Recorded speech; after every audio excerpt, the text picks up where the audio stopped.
Shalom. Looks like Wolfie 6020 is a little bit of a chicken. Little bit of a chicken. See, in my previous video, I suggested that he make video responses, you know, and have the dialogue regarding this flight over the poles on video, like I'm making a video now. He could do the same. That way there would be a video record. He'd rather have an email record, which is so much more flimsy. Because let's face it, somebody else could take over and write the emails for you, right? So let me show you. Let me just screen share. Where is it? Here. Greetings everyone in chat, by the way. Vinny TV, good to see you here, man. Okay. So I'm just going to briefly play the video to which Wolfie accepted. And now he's like, oh, no. Okay. So we're going to listen to just a small portion of this video. See if we can get things clear. This guy has contacts with NASA. You know, the orbit, one more orbit, failed disaster thing, and all kinds of friends and acquaintances of acquaintances in Antarctica. If anybody can grease any hinges or grease any wheels, it is this guy. Okay, Wolfie 6020. I'll organise a GoFundMe campaign. I'll organise a GoFundMe campaign. You organise the plane. You organise the plane. You fly it. You fly it. What does this organising the plane mean? Well, organising the plane. Okay, as in, get the plane, for God's sake. If you said to someone, hey, I'll bring the sandwiches, you organise the ride, you're saying, well, I'll organise the sandwiches, you organise the ride. Okay, so he's like, oh, I accept, and later,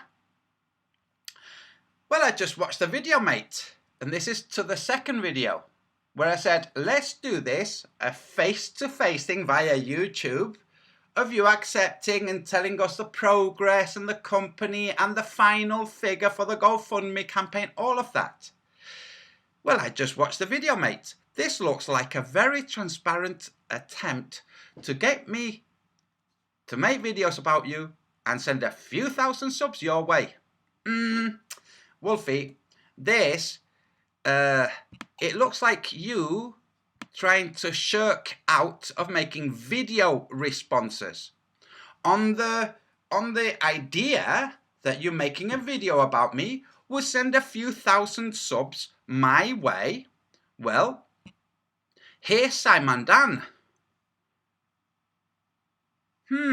Let's see what he says. How many subs does he have? Oh, 262,000 subs. How many do you have, Wolfie? Let's see whether Simon Dan is quite so chicken shit as you.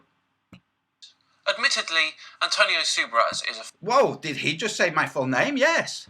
flat earther, so he doesn't have to do that. But what he does have to do is get the country sizes correct, and he thinks he's done that. Very good. He later goes on to say, the Book of the Sun. My channel name. So this excuse that you're giving for a reason not to make video catalogues of you accepting and you giving a progress report is a bit shitty, isn't it? Given that this guy that has far more subs has done video responses, has said my channel name, has you see how this just seems like a spineless thing to do and try to pretend like I'm doing it for subs. Where did all those thousands of subs from this guy whose video has been viewed 217,000 times? Okay, where are those thousands of subs? Maybe subs don't work the way you do, dim.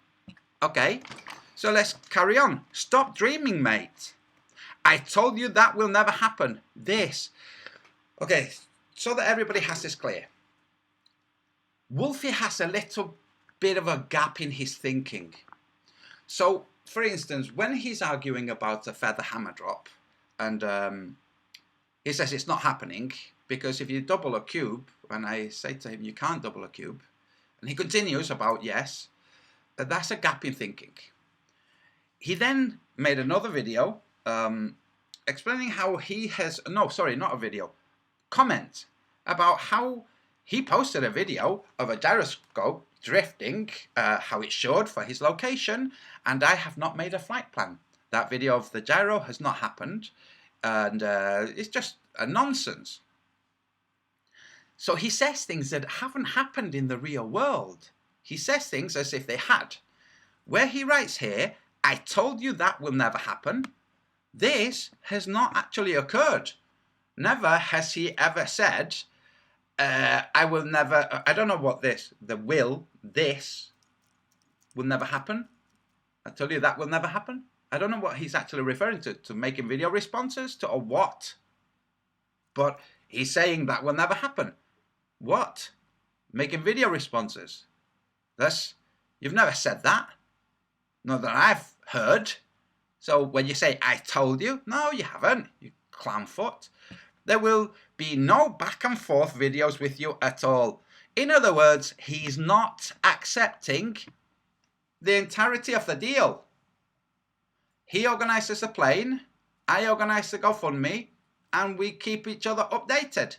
So don't waste your time asking again. I'm not asking again. Don't worry. I suggested emails because then you have a proper record. What? Like videos aren't proper record? You made an offer, I accepted. No, you're not quite accepted. The offer was you organise the plane. Okay, you wanted a figure for the goal of your GoFundMe. Yes. I gave you that. No. I gave you that. He put that, a comment, $1 million. And somewhere else, 1,500,000. So you didn't even quote me right because I suggested $1.5 million as your goal. Did you even read all of my comments? I don't read all of your comments. They're boring. Anyway, I explained already why not an XRS. That's his plane, which can do the flight, but he doesn't want to in that plane, in a different plane. We won't even have it by the time this flight is likely. That's not my problem. The 7500, the upgraded version, it's a machine for it. The one that he has now could do it, but no, doesn't want to. Wants to do it in the more flashy one. I explained in several comments why I chose this amount and suggested you get an independent quote also. That's your job. You're supposed to organize the plane. Like I showed in the video, me saying, to which you said you would, well, accept. But now you're saying, no, you organize a plane, huh? You're asking me to organize a plane? Make sure it's a Global 7500? So, let's see. If overquoted, you can return the excess. If final accurate quote, all of this stuff, all to do with me organizing the plane. The deal was you organize the plane. Do you understand? Okay. So, thanks for shirking that challenge. Thank you. That's very well shirked. Let me just go here. Wolfie, you're a chicken shit. You're going to portray yourself as having accepted a challenge and then me having shirked it. But there's a very simple thing that you're forgetting.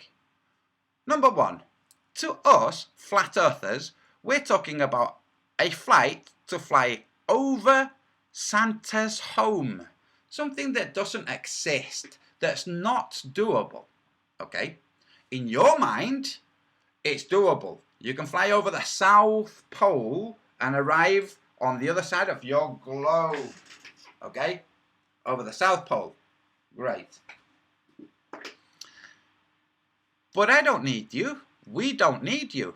If I'm going to organize the flight, which looks like it's what's going to have to happen, because you're not going to do it, are you?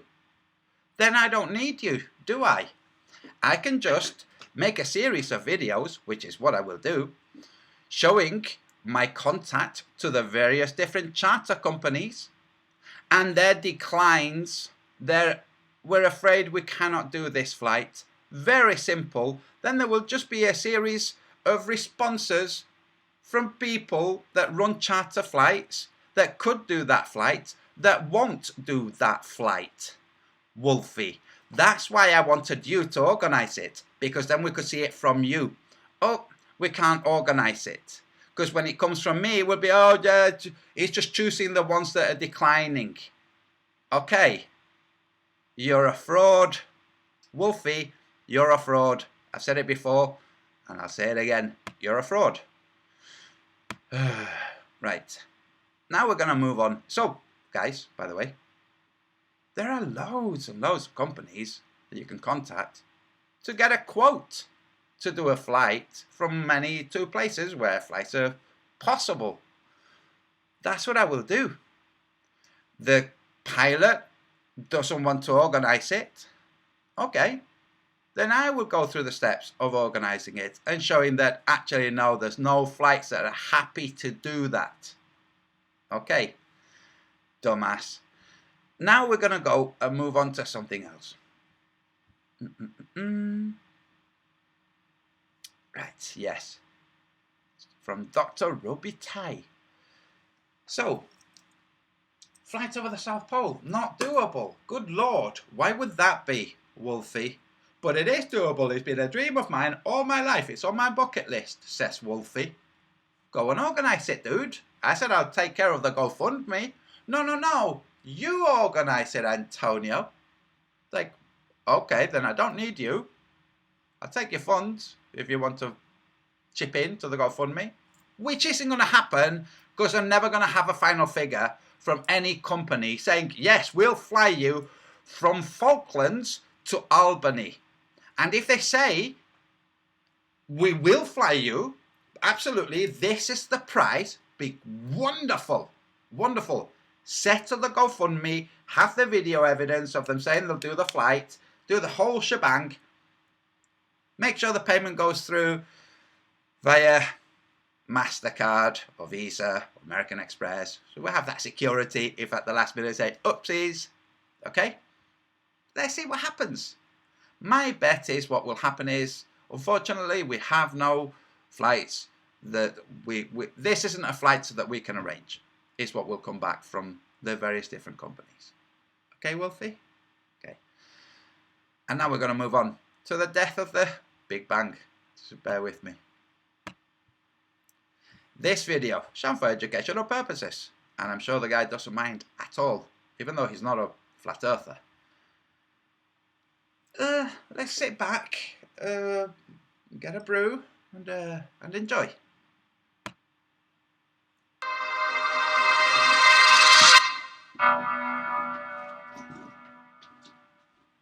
Hello everyone and welcome to Sky Scholar. Today I wish to discuss Professor Paris Hourouni's great antenna in Armenia. This might well be the most important video that I ever release on this channel because Professor Hourouni's antenna proves to the world that there was no Big Bang. Many of you know that the central proof of the Big Bang is the microwave background. The Earth is surrounded by microwave radiation with an apparent temperature of 3 Kelvin. This was first reported by Penzias and Wilson in 1965. The paper is readily available online for anyone to read, and a link is provided below. Here is a picture of their antenna, which is positioned with the aperture facing down, as it is no longer in use. At 4 gigahertz, Penzias and Wilson reported a total temperature of 6.7 Kelvin. They assigned 2.3 plus or minus 0.3 Kelvin to the atmosphere and 0.8 or plus or minus 0.4 Kelvin to the ohmic loss of the antenna. They estimated that the backlobe response to the ground would only contribute about 0.1 Kelvin to the total. An unaccounted temperature of 3.5 plus or minus 1 Kelvin was finally reported. Importantly, nowhere in the paper is the diffraction of signal into the horn of the antenna discussed.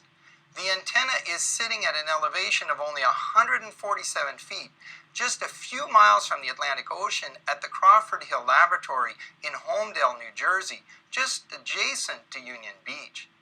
Importantly, Penzias and Wilson do not assign their excess noise to the universe. That was done in this paper, which actually preceded their own. So you have to ask, since when in science is the interpretation of a result given before the result is actually published? Furthermore, in order to assign an actual temperature according to the laws of thermal emission, the source must be in thermal equilibrium with an opaque enclosure. That was never the case for the Big Bang signal. So in claiming that the temperature was real and not simply apparent, all these people were not observing the laws of thermodynamics. They also neglected that water could be the source of their signal, as I have made plain in many papers, including this one. The astronomers claim that they have verified the Penzias and Wilson discovery using the COBE satellite, additional ground-based antennas, rockets, and balloons. Yet in every case, those instruments were subject to diffracted signal from the ocean, and I have made this clear in my discussion on the COBE satellite. They also tell us that they have observed the background with the WMAP and Planck satellites located at L2 at a distance of about 1.5 million kilometers from the Earth. Yet WMAP was a differential instrument. It was never able to measure the Penzias and Wilson monopole. It never reported a 3 Kelvin signal because it couldn't. Its maps have nothing to do with cosmology, as I have made evident in this paper. As for the Planck satellite, it should have been able to measure the monopole, but never reported such a finding. In fact, it uses data from the COBE Ferris horn in its analysis for the monopole value. That clearly communicates that the Planck satellite could never measure the monopole on its own. I have previously examined the 4K reference loads on the Planck satellite. That analysis reveals that this instrument had fundamental flaws in design even before launch. As a result, it is apparent that the Penzias and Wilson signal has never been confirmed at a physical distance away from the Earth. Now we finally come to Professor Hourouni's antenna. I first learned of this antenna just a few weeks ago. Hourouni's antenna is located far from the oceans on Mount Aragat in Armenia at an elevation of 1,700 meters or about 1 mile. It is the world's first and only optical radio telescope It has a 2.6 meter diameter optical telescope, which is coaxially aligned with a 54 meter hemispheric radio telescope. Much of the disk is below ground level, as you can see here. The detector is located in a second bell-like dish suspended on an arm which is able to rotate. Because of its design, it would be difficult for signal traveling parallel to the ground to diffract and enter the detector of this instrument. During its very first days of operation, the antenna detected an important radio flare on the Eta Gemini star, as you can learn here. The designer of this great antenna was Professor Harouni. He was a key figure in Soviet radio engineering and was highly decorated by this nation as a scientist, as you can learn in the links below. The antenna itself was utilized to make measurements from about 1985 through 1989. This was a period of time associated with the breakup of the Soviet Union, of which Armenia was a satellite state. During this period, the experimental and theoretical work on this antenna was limited to defining the antenna parameters and a very small amount of work on radio astronomy. The scientists involved had very little funding, and they continued to work as best they could after 1989, based largely on their dedication and the enthusiasm that they had for this instrument. They reported a few papers as seen here and listed below. Since 2012, the antenna has been decommissioned due to lack of financial support. However, soon after the antenna was enabled, Professor Harouni discovered that the self-noise of his antenna was only 2.6 Kelvin at 8 millimeter wavelength. He immediately recognized that this left no room for the signal from the sky. There was no Big Bang. You can learn more about Harouni's measurement in this paper, which is also linked below. Harouni should have had a total signal of about 6 Kelvin, with some signal coming from the cosmos. But the signal was just not there. So he sent his data to 10 of the world's top laboratories and asked them to highlight potential errors in his measurements. I'm going to replay that part. This guy goes to repeat the test, but eliminating errors, finds no such results, and sends the data to various different places so they can peer review, critique. So listen. Measurement in this paper, which is also linked below. Harouni should have had a total signal of about 6 Kelvin, with some signal coming from the cosmos. But the signal was just not there. The signal was just not there. So he sent his data to 10 of the world's top laboratories and asked them to highlight potential errors in his measurements. None of them replied. Oops. None of them replied. This is a well-known astronomer, but nothing. Of course, there was no error. Harouni was an expert in radio engineering. He knew how to measure antenna noise. Professor Harouni paused for a period of 10 years before publishing his data, waiting for any answer. His first publication was in a Greek journal, as you can see here. Yet that paper could no longer be found in the journal archive. Oops. Looks like somebody has tried to use the memory hole there. Still, the editor-in-chief of the journal, Professor Nicholas Uzunoglu, had initially invited Professor Harouni to send his findings to him. We were able to finally find... So, he has his results. He sends them to 10 laboratories where they could double check. None of them, either they don't double check or they double check, find confirmation of his results and stay stum. A different, a Greek magazine contacts and says, send it to us. He sends it to them and then silence. And a hard copy of the paper in a library in Armenia. Otherwise, the paper would have disappeared from the face of the earth. Did you hear that? They managed to find a hard copy of the paper in a library in Armenia. Otherwise, well, there you go, gone down the memory hole. It didn't happen. We were able to finally find a hard copy of the paper in a library in Armenia. Otherwise, the paper would have disappeared from the face of the earth. People are now working to try to restore that file. I was able to receive a copy of the paper from his niece, Professor Ervik Sargsyan, who is also a radio engineer. Ha! Unfortunately for the what is it, the adjusting bureau. Unfortunately for them, there are other physical copies. Ervik is now trying to restore and save this important antenna. A YouTube clip can be found below where you can see the deteriorating state of the adjacent buildings. But the heart of the antenna, the great dish, is still essentially intact. The antenna can be brought back to life simply with new electronics. Here are Ervik's contact information on the chance that someone with the means to do so will join others and assist in accomplishing this goal. Someday, it will become clear that this was the antenna that killed the Big Bang. This instrument represents a scientific treasure for humanity and for the people of Armenia. It is my hope that the public becomes involved to bring to light the critical results of Professor Harouni's antenna and to help usher in a new dawn in astrophysics. At the same time, it is clear that the Big Bang could never have produced the 3 Kelvin radiation which is surrounding the Earth. I have long argued that Kirchhoff's law is invalid, and as a result, it takes a physical lattice to produce a thermal spectrum.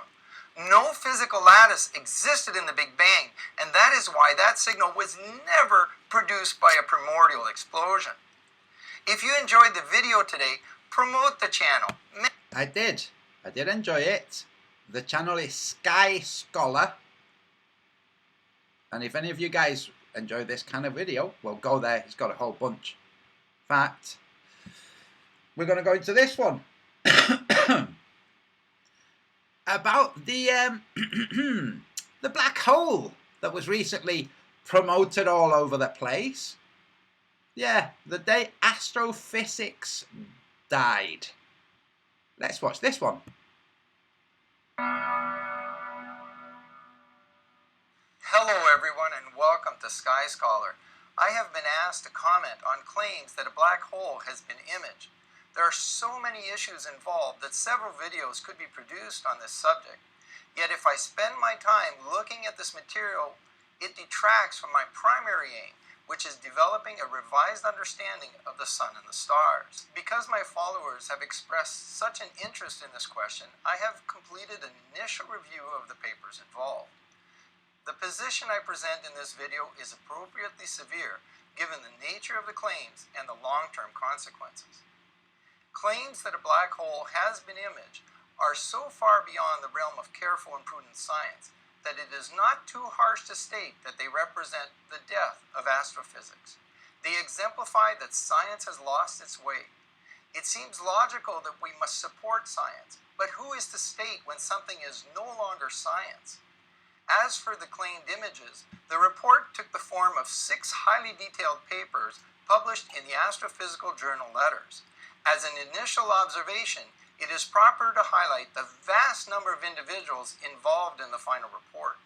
Given this fact, how can peer review truly exist when all the reviewers are by necessity linked to a much larger scientific network determined to validate the findings? As a parallel, I previously emphasized that the WMAP anisotropy maps can have nothing to do with cosmology. In this paper, the maps are not stable on a cosmological scale, lack unique solutions, and assume that the foreground can be perfectly removed. Yet why were the simple points contained in this paper not made by the reviewers? And why did the WMAP team persist in claiming that they had obtained a result that had any merit relative to cosmology? This is just not science. In the backing of massive projects, a moral imperative is instituted where none actually exists. Now that the claims have been made, even more money is being requested for projects that will bring absolutely nothing of lasting value to humanity. But what is more troubling is that such projects will serve for a long time as a derailment of proper scientific pursuits. Claims that a black hole has been imaged also brings serious questions relative to the expectations of obtaining a result when so much money is involved. Simply examine the list of funding agencies at the back of the papers. In this regard, note that the Event Horizon Telescope Consortium is comprised of over 200 members within 60 institutions and 20 countries. As a first scientific point, as computers have become more and more powerful, massive data sets are being processed, from which most of the data is discarded, and a minuscule fraction comes to constitute the claimed discovery. When dealing with the Event Horizon Telescope, astrophysicists are processing petabytes of data, or 10 to the 15 bytes, from which at most a few megabytes of information remain. Essentially, they are saving only 1 part in a billion of their data set. Such approaches are both unconfirmed by practical experience and subject to enormous processing errors, even if the smallest oversight is made in removing extraneous signals. Those who have recourse to these methods depend on perfect knowledge, something no one possesses. To highlight the absurdity of it all, it took half a ton of hard drives just to store the data, as you can learn in the link provided below. The data was then processed, if you can use that term, to produce a relatively minuscule image. In sharp contrast, in medical imaging, the acquired data typically constitutes a very large percentage of the final image, often on the order of 90% or more. Secondly, in radiology, there are several aspects of image acquisition which must be followed. This relates to quality assurance. Clinical scanners of all types are monitored for the quality of the images that they produce. This is accomplished with the aid of quality assurance phantoms, which can bring image artifacts to light, whether they arise from instrumental errors or data processing. You can learn more about image quality assurance and artifacts in this classic text and also in these papers. What is important to note is that in medicine, artifacts must be documented and corrected by using quality assurance scans on phantoms. This is one aspect of medical imaging which can never be reproduced in astronomy. As a result, the astronomers have no means of ensuring that the result they claim to be valid is anything other than an artifact. The artifact can come either from how the image was acquired or how it was processed. They cannot differentiate between the two causes. But there is a simpler problem still. In order to image something, it must first exist. As a result, it is not appropriate to claim that black holes exist because they have now been imaged. Rather, one must first be certain that black holes can exist. To claim that one sees something does not make it real. The problem for black hole advocates is that the sun has a real surface, as we saw in these videos. It is comprised of condensed matter, and as a result, it is essentially incompressible. Black holes cannot exist for the simple reason that stars are not comprised of a gaseous plasma, which behaves as an ideal gas. The body of the sun has a real surface, and that reality is completely opposed to any claim that black holes exist. Moreover, it is impossible for black holes to produce the radiation which Stephen Hawking has advanced. As I have stated before, the production of a black body radiation spectrum requires a real lattice, as I have stated in these videos. This is a requirement which is incompatible with the theoretical black hole. Then there is the fact that black hole thermodynamics is contrary to established thermodynamics, not to speak of problems of general relativity itself. Black holes do not exist because they violate elementary observations at the heart of physics. Those who advocate their existence wish to operate using a new physics, untestable on Earth, and therefore not science. As a final note, the much promoted images were released on April 10, 2019. That formed the basis of what has become known by Steve Crothers as mass media-induced hysteria. The images adorned every website and every newspaper around the world. Even Google changed its homepage for the day to depict a black hole. Of course, none of these news outlets had ever... What was that? Even Google did what? Let's rewind. Paper around the world. Basis of what has become known by Steve Crothers as mass media-induced hysteria. The images adorned every website and every newspaper around the world. Even Google changed its homepage for the day to depict a black hole. Huh. Of course, none Okay. of these news outlets had ever taken the time to study the papers and consider what was being said. So for today, I leave you with this quote by George Ellery Hale, who long ago discussed the harm which the media can inflict upon science. For nothing has done more injury to science than the play of imagination subject to no control on the part of men who enjoy in the public press the rank of scientific authorities. Oh, sick burn.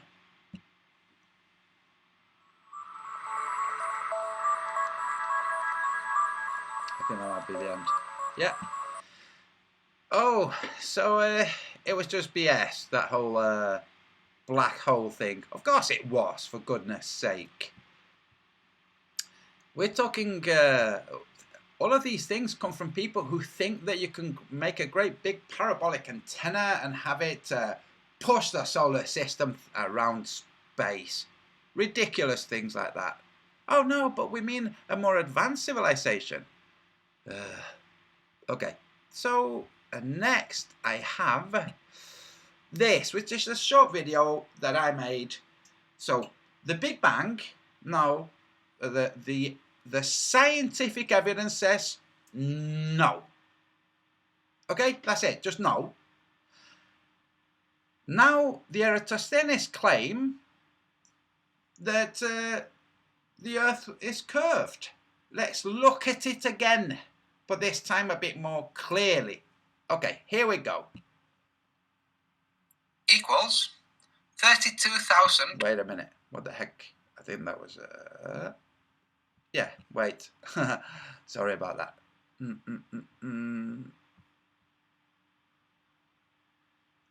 Here's where it starts.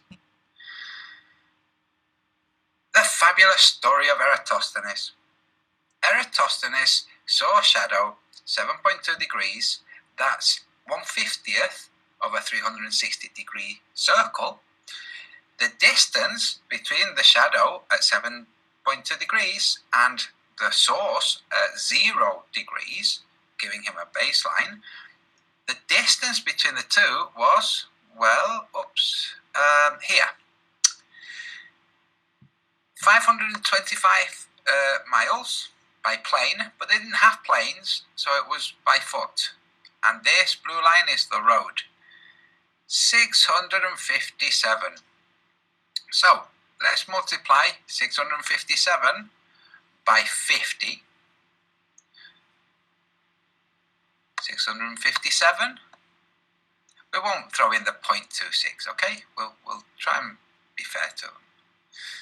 Times 50 equals 32,000 miles. 32,850 miles. That's what he thought the circumference of the Earth was, right? That's how the story goes. However, this is Hipparchus of Rhodes. Notice how Eratosthenes died in 1994 BC. The years BC go backwards. Okay, so they progress backwards towards 0 and then they go on forwards. So the next year will have been 193. The year after that, 192. And then 190. At 190 is when this fellow was born. Hipparchus of Rhodes. Hipparchus of Rhodes was the mathematician who received from the Babylonians the 360 protractor. That's right. This fellow was born 4 years after this fellow died. But wait a minute, if this fellow received the 360-degree protractor, what the heck did this fellow use? He used the scapher. The scapher divides the circle into 60. Now, if you divide 5.7 degrees into a circle of 60, if you see how many segments 7.5 degrees will be, it would be just over one segment of a scapher. That's 1 of 60. So let's do what we just did and multiply this distance by 60. Okay, so 657 multiplied, instead of 50 like the protractor says, because 7.2 degrees is 1/50th of a 360 circle. 7.2 degrees breaks down to being just over one segment of a 60 segment circle. So times 60 equals 39,420 miles. That's what he must have come up with. That's not the story, is it though? It isn't. That's definitely not the story. So, that's the truth, fellows. That's what happens when you get a little bit more info, like I got from somebody who sent me the info. So, this is Hipparchus. He received the 360-degree protractor from the Babylonians, who also set up the Saros, and which we still use today for eclipses. And this fellow worked out the circumference of the Earth. Worked out a method for the circumference of the Earth, and arrived at just under 40,000 mile circumference. Is that the story of Eratosthenes that you've heard? It isn't, is it? No. Not to mention, okay, so let me just share a different screen. Just give me a second. I'm pulling up Google Earth so that people understand a bit more. See, some globalings, they think that they can think in 3D, but they can't think in 3D. So I'm going to pull up a 3D tool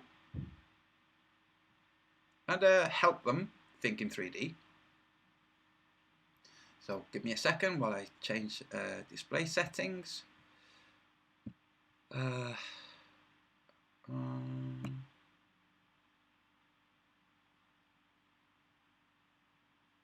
is it?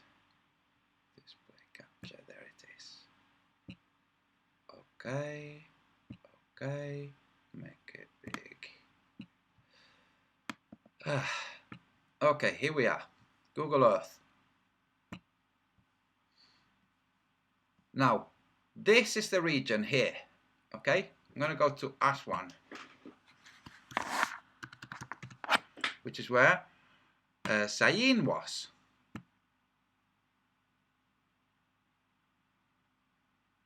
And what I'm going to do is I'm going to place a marker, just so we can keep track, between here and Alexandria, which was approximately here. I think approximately here, but let's pull up Alexandria.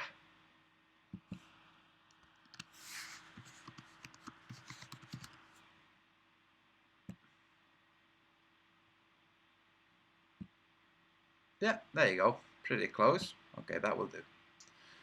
Right, now I'm going to save this.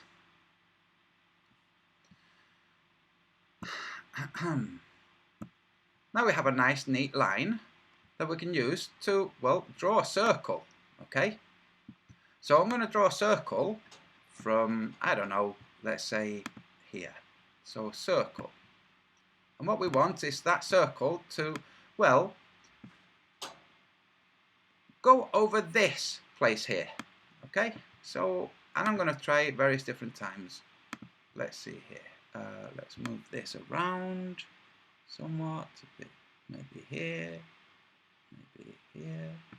Let's take a look, see how that goes. Hey, that's pretty good, huh? For a guess. And there's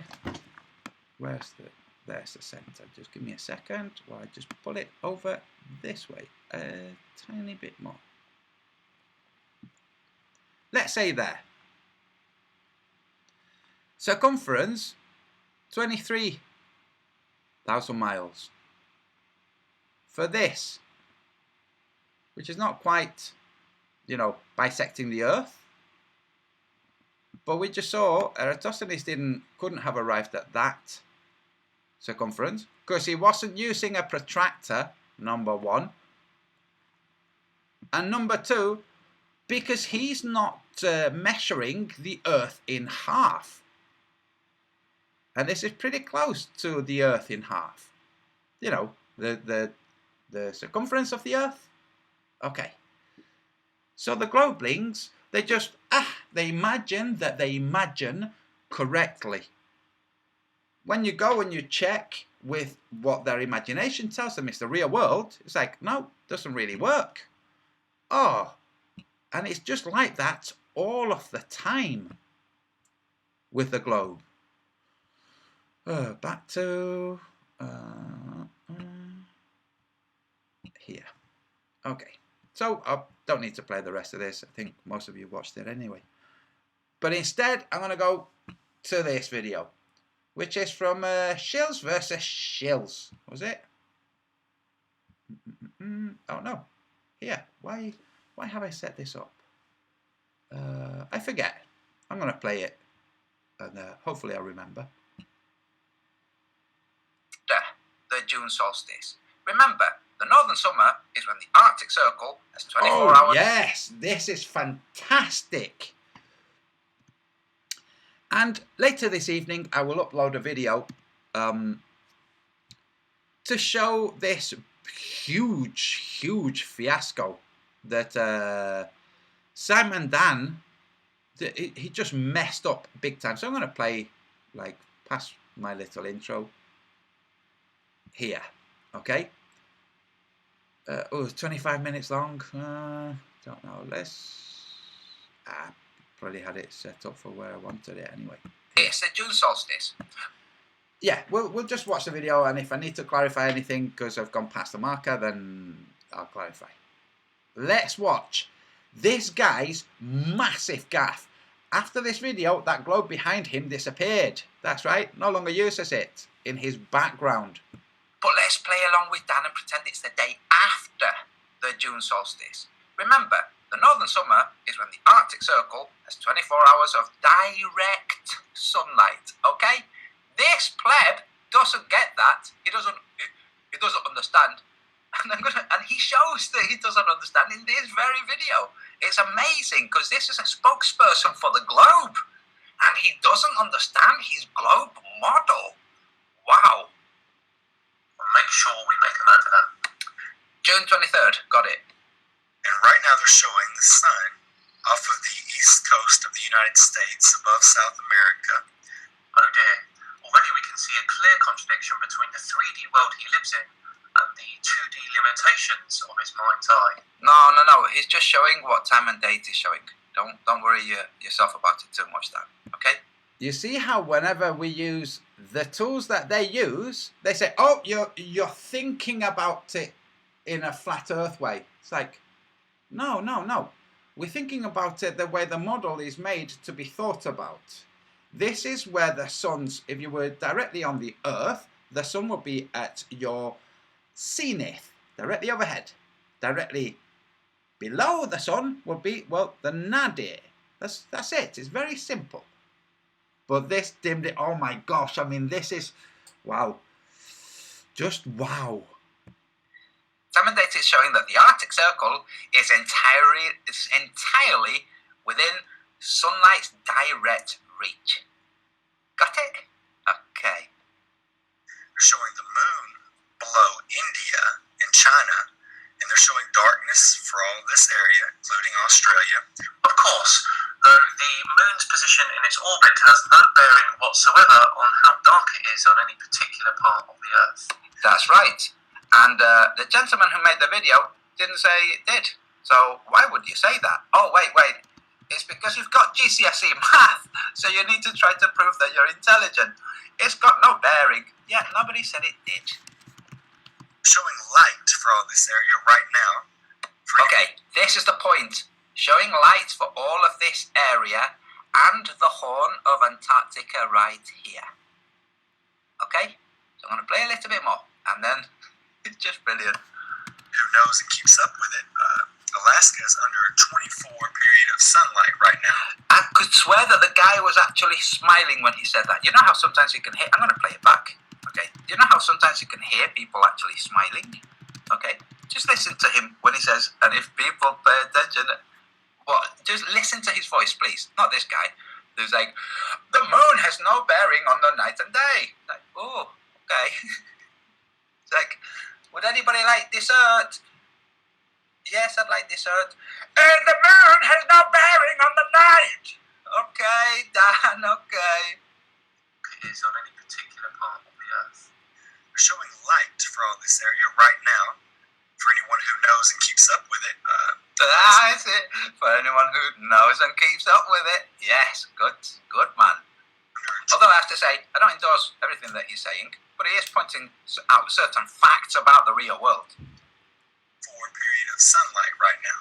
So the sun will be continuously, here's a globe, rotating around the top portion of the globe in order for them. Visible from the Arctic Circle. Yes, got it. We're going to move ahead. Because Sam and Dan's like, no, it's not the ball, it's a ball of fire. Well, the guy's saying is, if you're in the Arctic Circle, the sun will be circling around you, which is what happens if you're within the Arctic Circle around the June solstice. So we're going to move ahead to here. That was the face of stupid.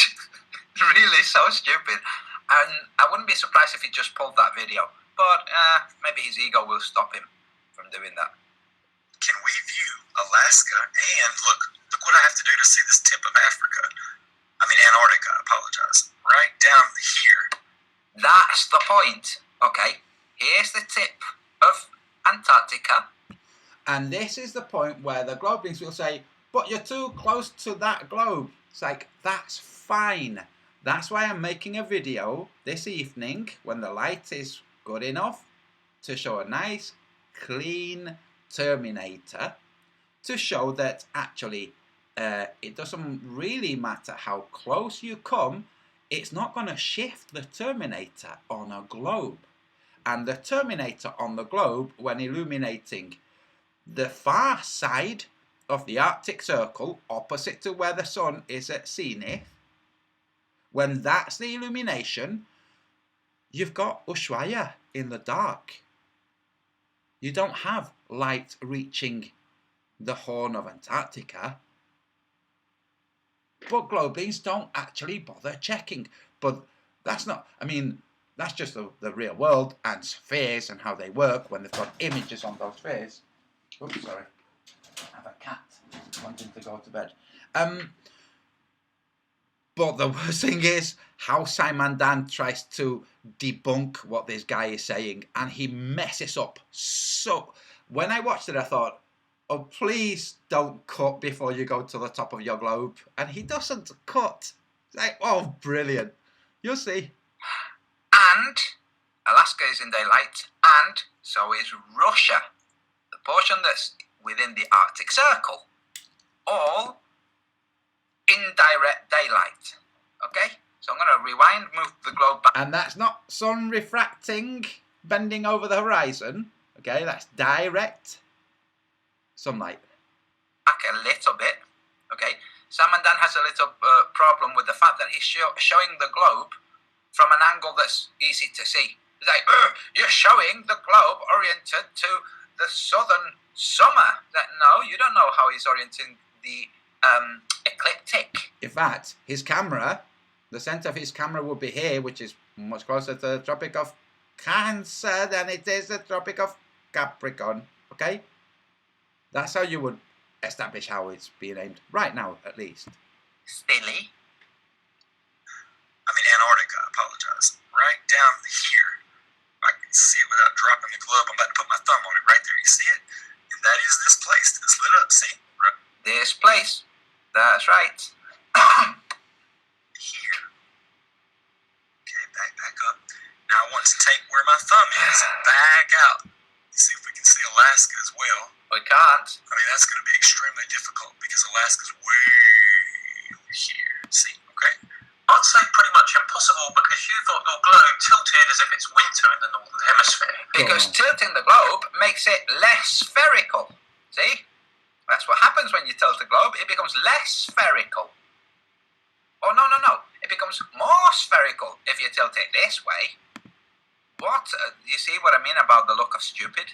And this is not medicated stupid or cannabis stupid. This is just plain stupid. Where the northern pole area is tilted away from the light source. He hasn't said anything about the light source. He's saying the topography of the globe. There's one questionable thing, right? Mm-hmm. No, not questionable. Yes. Here is the requested. This is the killer. Okay, please pay attention. First, all of this is in direct sunlight, not just the very tippy tip here. Okay, Sam and Dan? All of it. We can see here it's in twilight. Okay, so that would be the first band. Okay? This region would be post-sunset. Okay? So, all of it should have this amount of light. See, this amount of light is all pretty much the same level of light, and here it starts to fade. Well, they should have this amount of direct sunlight. Now, watch how he has oriented his globe. He thinks he's oriented it to the June solstice a day after. Watch. Not with the globe in the correct position as stated by your... Pay attention to the Terminator. Okay? I'm drawing an outline with my cursor. Pay attention to the Terminator at the June solstice when it's direct sunlight in the Arctic Circle. Yes, some of you might be thinking, oh, it's not going to. Oh, no. Own admission that it is close to the summer solstice. Oh, dear. Look at the Terminator. He's going by here. What the heck? Dude, how dim are you? Well, the guy is showing with his undebunkable proof. It's true. I showed it too in my previous channel. In fact, in one of my very first flat Earth videos of Blue Marble's missing continents, I went over the same point. Okay? It was a kind of a hobby horse of mine. Can you see, Simon Dan, how your Terminator cuts through just east of this hole? Remember, this is Simon Dan's globe, and this is Simon Dan modelling the June solstice on his globe. He's forgotten that in the June solstice on a globe, the Terminator should be reaching the Arctic Circle to the left of the illuminated region. That's how it should be illuminated. All he's done is he's illuminated it so the light's catching that bottom horn, the horn of Antarctica. He's forgotten about the Arctic Circle and then gone and shown that he's forgotten about the Arctic Circle. He's showing it right now. He's showing, actually no, this would be more like an equinox that you're showing, dumbass. For the axis of your globe, you see? Can you see, like, look, where's the Arctic Circle? Well, let's see. Where's Alaska? Here's Alaska. Okay, here's the Arctic Circle. Oh dear. All of this is receiving direct sunlight. But your globe has it in night. But it's the June solstice when it's direct sunlight. But your globe shows it in night. Why? Because you've oriented your globe so that you can show the tip of Antarctica at about sunset instead of direct sunlight. Okay? And let's play again. Correct position as stated by your own admission that it is close to the summer solstice. It didn't say close to the summer solstice. It said June 23rd, like the day of the solstice from New Zealand or Australia, and the day after, the day before. The day after from different location. Okay, it all gets jumbled up. Simon Dan, look at this. Okay, can you see? So, what I'm going to do is I'm going to pull up Google Earth. I'm going to look at this region. I I've already preset a circle. I've set 2 circles, one at the Arctic Circle and one approximately around this area, so we can see how much region that has direct sunlight in the real world Simon Dan has just missed or messed up by. Okay, so just bear with me while I change screens. Okay, so what a dum-dum. That's just so dumb. Okay, desktop there. Now is when the globalists are like, oh, is it going to share the link? I hope we share the link. No, I'm not going to share the link. Okay, so here we go. Here we have Google Earth. And here we have a measuring tool that comes with Google Earth. Oh, I won't put it too close to that band because I might. Okay, so here's the circle that he has. We can say it's a little bit bigger even. Okay, let's compare it with his globe. Yeah, I've tried to be fair. We'll give him a little bit more leeway. Okay, we're going to measure from approximately here. Okay, because this is the June solstice. This is how far over the North Pole light reaches. Okay, so instead of measuring from the actual circle, we'll just go a couple of degrees further in. Okay, we'll measure from here.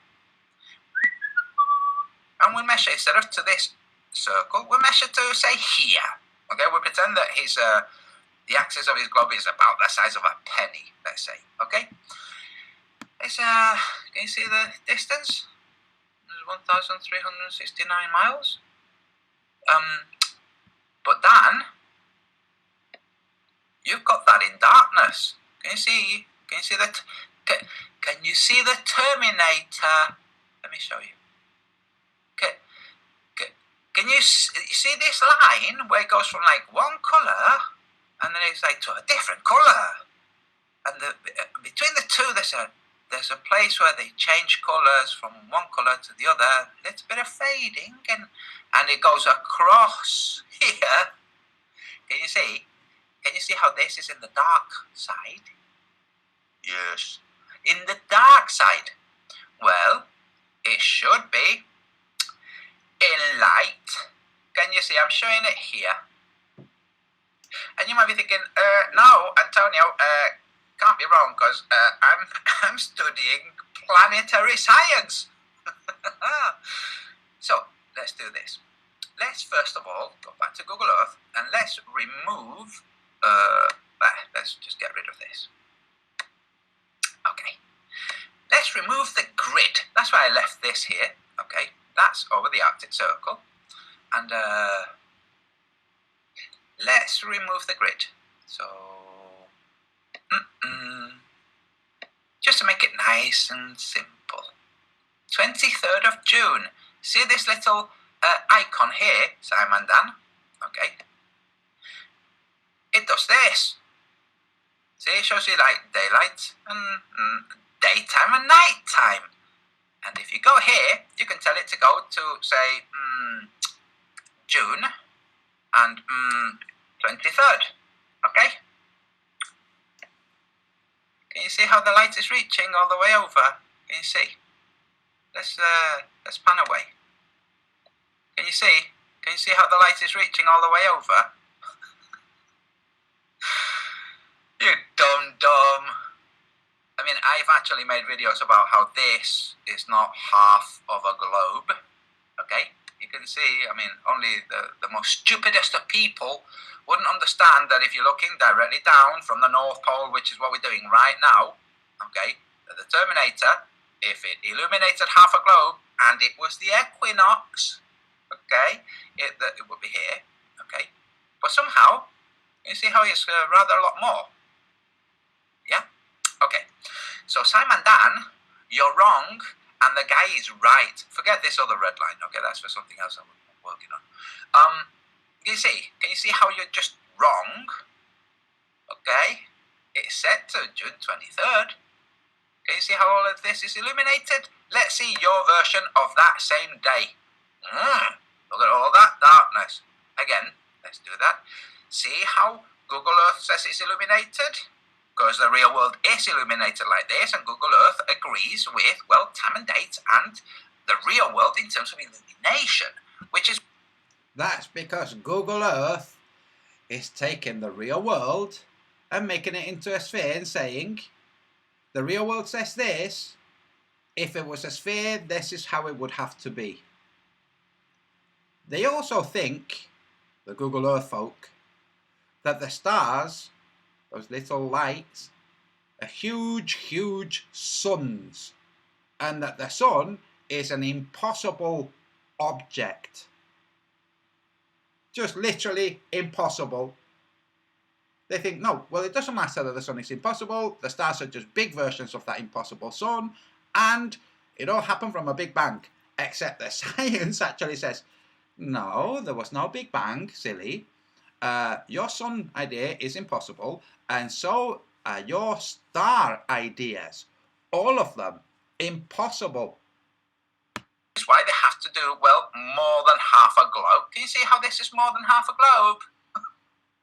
It really is more than half a globe. And when you scroll like this, it's like, oh, it doesn't matter how you turn it, it's still more than half a globe of illumination. Although, even you can see quite clearly there, if you were to drop a straight line down the area where it goes from dark to light, that's way more than half a globe.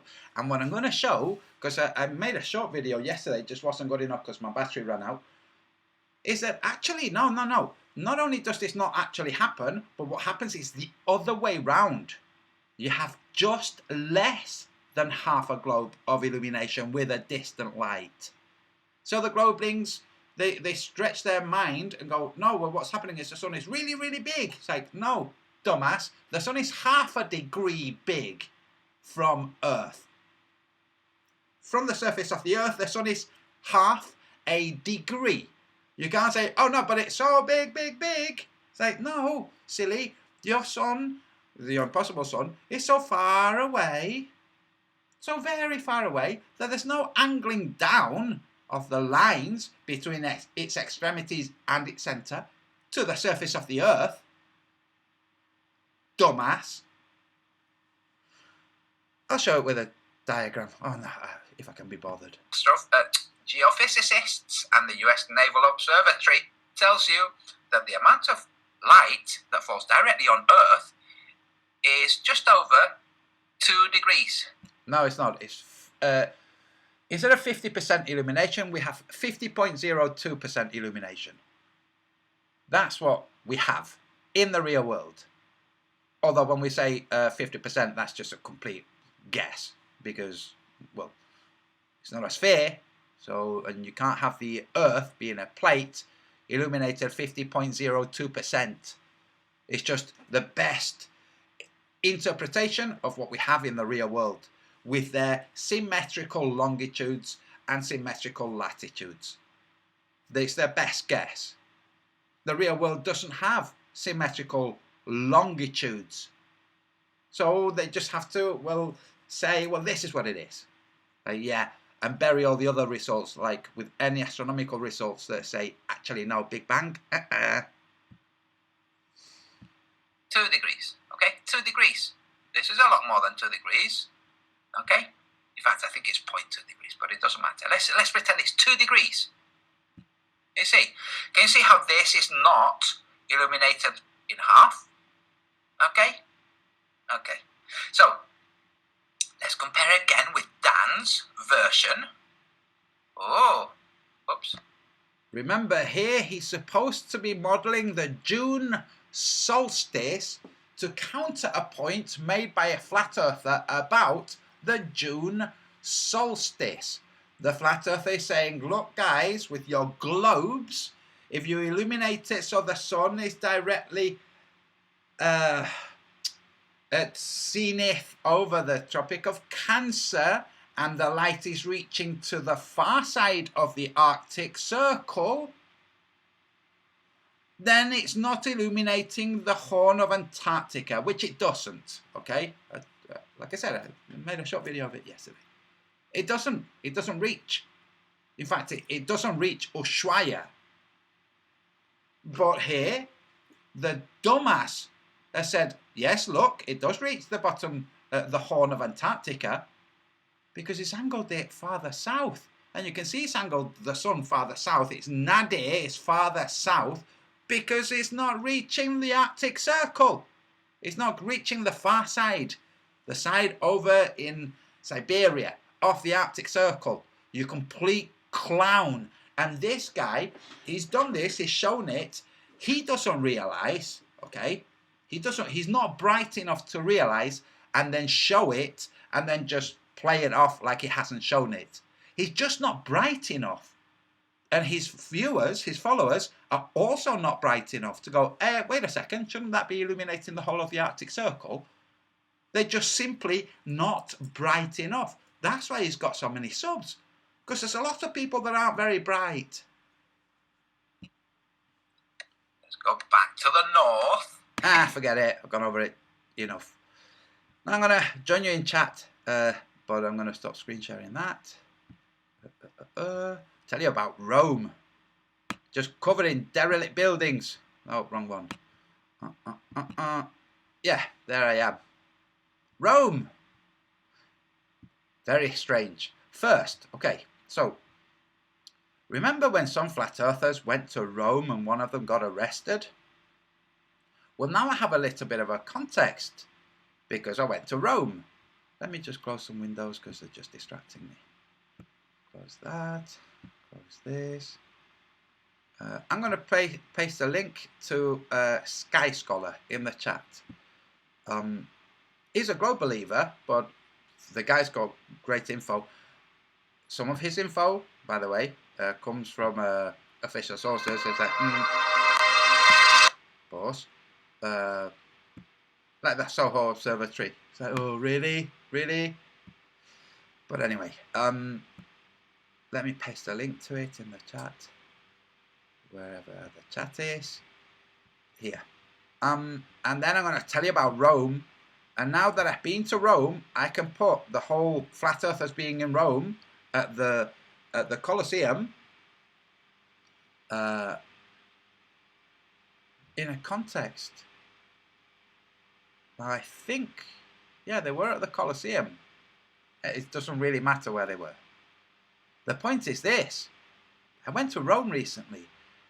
I was massively surprised because I'm Spanish and I know Italian people. Okay, the Italian people I know are from Sicily. In Spain, you have, like in many places of the earth, you have the warmer regions have a different tone to their voice and a different volume. So Rome is around the center of the boot. I thought Italians would be loud like the Spanish are loud. They're not at all. In fact, I was saying to my daughter, can you imagine if the word Rome meant whisper? Because they whisper. In Spain, if you're in a bar, you can hear everybody talking around you. Because they're all talking at a volume, there's the Spanish volume. Same in Greece. Okay? Same in Sicily. You can hear, in fact, if anybody comes and sits down and you can't hear them, they're whispering, and that's why you can't hear them, and everybody pays attention like what they're whispering about. Must be plotting some bank robbery or something. But this is how it is with the Latin people. We are loud, okay? Not the Romans, the ones that gave the whole seed for the whole Latin people. The Romans are quiet. They're quiet. You'd be there. I was there Friday, Saturday night. Out at night time. Cars driving by quietly. No beeping, no. Everything mellow, really mellow. People walking by, whispering to each other. People sitting by, whispering to each other. Everything quiet.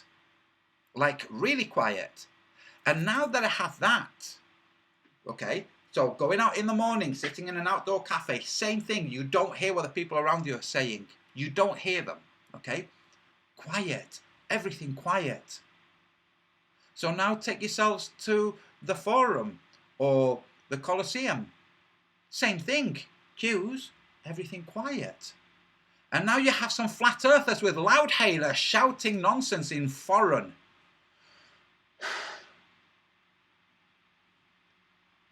True story. Guys, go to Rome. If you can, go to Rome. You'll see what I mean. You'll hear Romans walking by. In fact, when you hear people, you hear them talking, they're not Roman. They're not from Rome. They're from either farther south or from a different country altogether. But quiet, everything quiet. Go to the Vatican, everything quiet. Oh, I have a cool story about the Vatican. So now that I've been to Rome, now that I've seen the volume, how it sounds, the sound of Rome. Like, I heard 2 horns beeping, and one of them was by the taxi driver that was driving us. It was like, dee. That was it. No angry horns, no questa cosa, pazzo. Nothing like, just quiet. And now, in this quiet place, you have flat earthers with banners and loudhailers. Anyway, so we go to the Vatican. Outside the Vatican, like right outside the Vatican, huge billboard. Il Due Papi, the 2 popes, film that's on Netflix. The 2 popes, massive billboard. Interesting. I took a video of it. I'll show it when I upload it. It's like, here's a billboard. There's the Vatican. Anyway, where I filmed this billboard on Vatican, I don't know whether I captured. Maybe I did. A beggar further down the road, but only like 100 meters or so further down the road. So there's the Vatican, and here's a billboard, and there's a beggar lying down on the ground, like on his front, holding onto a cap that he's got on the ground, then a walking stick, and he's just tapping the floor from time to time with his walking stick. Oh, very unfortunate situation. The guy had big lumps on his head, and just there, on the pavement. And we walked past, because it's like, why doesn't he go into the Vatican and get cured? But anyway, walked past, and oh, by the way, we saw 5 priests altogether. Anyway, we walk past, and we see a priest walking towards us on the same side of the pavement as the beggar, who's about 50 yards further behind us now. And I say, wait. So we stop and we lean on the wall and I make a roll up. Let's watch how this priest negotiates walking past this beggar. So we're watching, and the priest walks down, and the most surprising thing, he puts his hand in his pocket and crosses a road diagonally. Even though he's going to the Vatican, instead of walking past the beggar, he crosses a road and carries on going down. So he didn't have to walk past the beggar. Didn't have to bless him or cure him with the power of Jesus or anything. Amazing. Anyway, it was really cool. Apart from the heck of a lot of microwave towers that they have everywhere. Like, you go to the roof of the hotel and it's like microwave towers everywhere. Anyway, but very mellow people. The Roman people, very mellow, very friendly, very. At one point, we're walking back to the hotel. It's nighttime.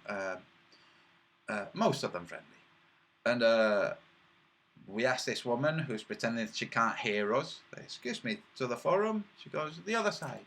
Okay. We carry on walking, and a guy far behind us. What happened? The forum, the Colosseum. See. Just a guy, just seeing these 2 foreigners going, oh, they might need some help. Shouts, and what's going on? We're looking for the Colosseum. Yeah, go. Just a normal guy, not a police, not anything. So yeah, pretty cool. And so I've been to the Louvre and seen the art there, and I can tell you, some of it is really, really shit. The art in the Vatican, pretty good, like pretty damn good. Apart from the famous Adam and God image. Both Adam and God, the heads are too small. Sorry, but they are. And if you look at the images with the mind of trying to see proportions, you go, oh, they've got tiny heads compared to the rest of their bodies. Yeah, so that happened. Later tonight, I'll do another hangout. I'll show the video with a Terminator showing, actually, no, tropical Cancer, sun. I set the whole thing up and I'll show the setup. And you see, no, it doesn't reach the Horn of Antarctica. Sorry, Globelings. The real world is different to 3D graphics. 3D graphics can warp things. The real world is different. The real world is, well, it's real. You can check, you can go and you can look. But with 3D graphics, CGI, you're gonna... I know guys, I know Globelings who play lots of computer games. When they looked at the image of, I think it was the Himawari 8, or with the famous moon going across like this, I said, that's not video. Like, yes it is. Like, that's like really poor cartoon. They can't distinguish. And then when they walk around, when Globelings walk around with the 3D CGI version of the world, they walk around and they imagine that they're seeing the world reflected the same way, because that's how our brain works. They don't realize, like, no, you can clear your mind, you can test the balls, you can take a ball, illuminate it and go and look at the bloody ball. But they don't like to do that, Globelings. They don't like to look at their ball. They just don't like it. They're offended by it. Anyway, that's it, folks. Oh, I just see Ice to See. Nice to see you there. Everybody else, I will see you this evening, where I will make another hangout. I'll show some of the video from Rome, and also show a ball Earth illuminated from a light that's at a distance. Don't worry about the distance, because you're wrong, Globelings. And we'll see how much illumination. Remember, an object only has to be 4.5 diameters away to illuminate as much as it's going to illuminate. You can take it back farther and farther away, it's not going to be discernible. Okay? Any extra illumination is not going to be discernible. It's never going to get to more than 50%. It's never actually going to reach 50% either, but never mind, that's academic. Okay, guys, I'm going to quit, and I will see you all this evening, I hope. Okay, don't forget to give this a thumbs up, and pass it to Wolfie, this shitbag. Go back to the beginning of this, and you see Wolfie going, I accepted your challenge, but now I'm changing and saying, no, you organise everything. Okay, if I'm organising everything, which is going to mean I'm sending off emails, messaging, contacting people, and getting the responses and showing the responses. That's all it's going to come down to. It's never going to be, yes, we can do that, and this is how much it's going to be. That's not going to happen. Nobody's going to want to fly over the South Pole, first, because you can't, second, because you're not allowed. Wait, why do you say you're not allowed? The Antarctic Treaty doesn't say anything about not allowed. Oh, really, does it not? Does it say lots and lots of things to do with scientific studies and environmental studies? Yes, it does. They're checking the environment because it's the most pristine area. They're not going to mind a plane going by with all its soot, you know, all its contrail. They're not going to mind at all, are they? Morons. Anyway, thank you very much, people. I will see you later. Shalom.